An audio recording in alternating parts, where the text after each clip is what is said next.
Good morning, guys. How are you? Welcome to the Mañana morning check-in. And today is July 3rd, 2020.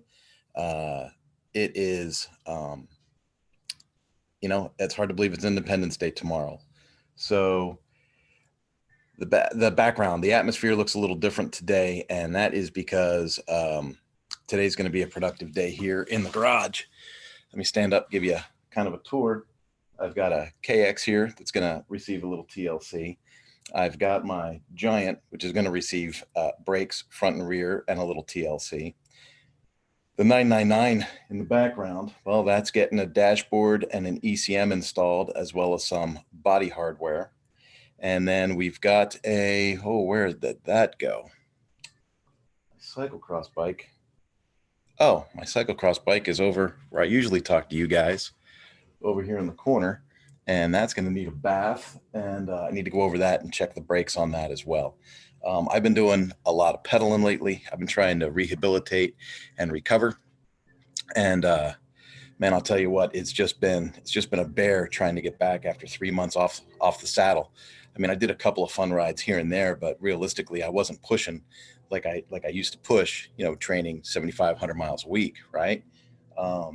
The Great Cycle Challenge is coming up in September, and I want to be ready for that. So I am getting more and more serious about dialing in on that from that perspective.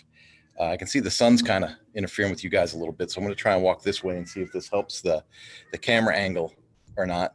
And besides that, it gives you a chance to see the other side of this beautiful 999.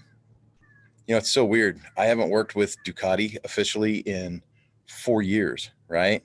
But people still look at me as being like kind of a Ducati guy, and I get to rescue bikes like this from dealers that might not be familiar with the product or have the processes in place to treat people the way people are expecting, right? So this one's getting it's having some dealer mistakes fixed, and then it's getting a little TLC. So looking forward to that. And who knows, maybe I'll throw some jeans on and take it for a ride, and maybe I'll ride the Hayabusa today too, just to get that some exercise. I don't know what you guys got planned for 4th of July. There's not a lot to do. Here in Southern California, apparently the fireworks displays have been canceled. The beach has been closed for the weekend. And so I'm having a cookout.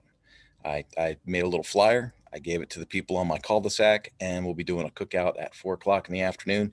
And when the sun goes down, if there's still people hanging around, maybe I'll throw a movie up on the garage with a projector and just invite people to hang out and watch a movie.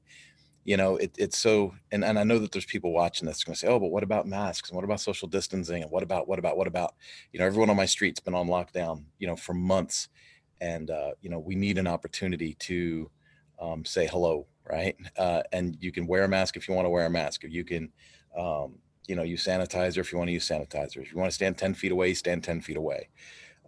But people need human interaction. And so tomorrow we'll be providing that here at my house. We were doing a little cookout. I don't know what you guys got planned. It's a cool plane. I don't know what you guys have planned for the holiday, but I pray that it's something awesome. That you can take a moment, clear your mind, think, maybe do a little planning, a little free thought. I've been beating up on my power sports friends a lot, and that's because I see them not preparing. If sales are up, and I just talked to one of my friends at an OEM distributor yesterday, and he's like, yeah, sales are still up. Sales are still up. I talk to dealers, they tell me sales is up. I talk to distributors, they tell me sales is up.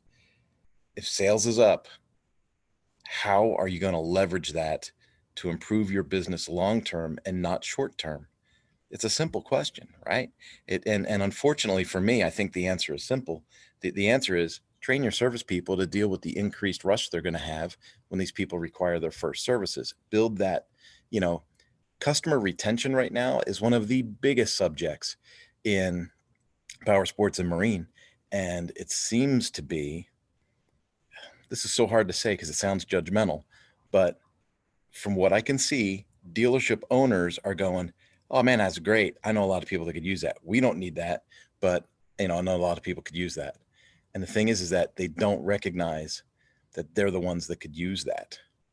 I'm running across dealers that are 2.5 weeks out already on service. 2.5 weeks out already. And then I say, well, how many hours you guys flagging a month? And they can't answer me right away. Or I say, how many ROs you're writing a week? They can't answer me right away. And so, they'll say, well, I really don't need any more service work because I'm already backed up 2.5 weeks. Well, you're backed up 2.5 weeks at the height of the season.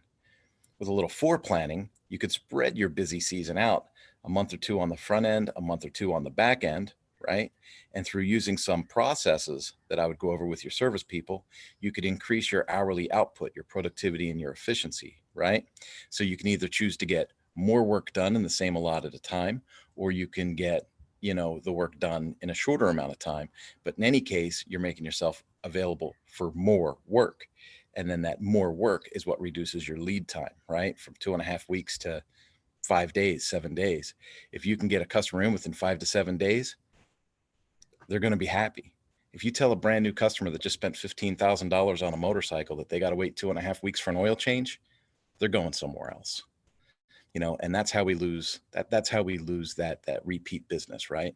That return event with the customer, the opportunity to build what could be a lifelong communication string with a customer, we lose because we're not efficient. And the worst part about it is most people don't even realize their inefficiency. So that's that. That sounds too negative to end the call. But hey, it's the 4th of July. Have a cold beer, cook something on a grill, enjoy the protein. And if you got it about you, go for a run, go for a bike ride. If you have access to a pool, go swim some laps and do something for yourself. I love you guys. Take it easy. And, you know, as far as the other training goes, know that I'm still doing the John Maxwell thing. And that'll be Tuesday, 3 o'clock PST. We're going to be finishing up the 5 levels of leadership. All right. Talk to you later. Bye-bye.